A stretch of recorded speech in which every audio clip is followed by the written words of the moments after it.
Today, Fortnite has made a bunch of changes to performance mode, the thing that actually allows you to have really low graphic settings, but it increases your FPS. As you can see here, I'm hitting a consistent 160, which I actually cap my FPS at. But if we actually go into settings and look at the performance mode, you can see that I am in the alpha of performance mode, and you can see that there are actually new settings unlocked with this update. So as you can see here, when you are in game, you can actually change the textures quality from either low to epic, and this will obviously make objects look different depending on what you have your setting on. So obviously epic will make objects look better. If we actually go in ahead and apply that, you can see that these trees get a little bit more finite in detail. Let's change it back to low just for comparison. As you can see, this is low quality, and you can't really make out like the leaves of the tree at all. You can't really see much about it. But then if we actually go back over to epic quality, you can see that the tree now is a little bit more distinct. It's not really that noticeable though, so honestly,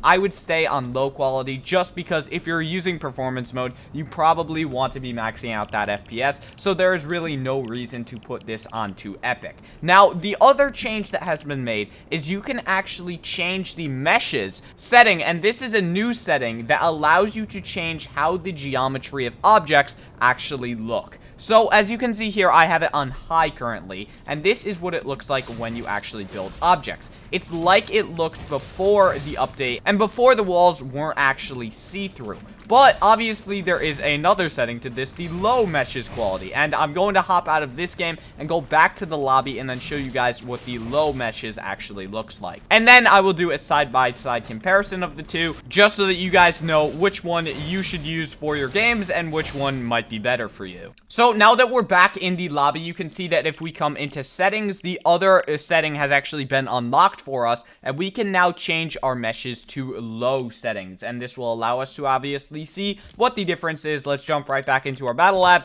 and actually test out these differences. Alright, we are back on the map, and as you can see, there are already dramatic differences in the builds. I already built the floor here just to show you guys what complete builds actually look like, but as you can see here, these things are disgustingly low quality, and as you can see, while this thing builds, it's much different, and then you can't even see through this wall. You barely can. You only get these 3 little cracks to be able to see through, so I honestly think that this mode is a little bit of a disadvantage just because it's harder to see through this stuff. I honestly prefer the higher quality mesh. I'm showing you guys the side-by-side comparisons right now, just swapping back and forth between them, but these are all of the new changes and settings that you can actually use in performance mode in Fortnite's newest update. So if you guys found this video helpful, please consider leaving a like on it and subscribing to the channel, as that would help me out a ton. Thank you so much for watching the video. I hope you have an amazing day, and I will see you in the next one.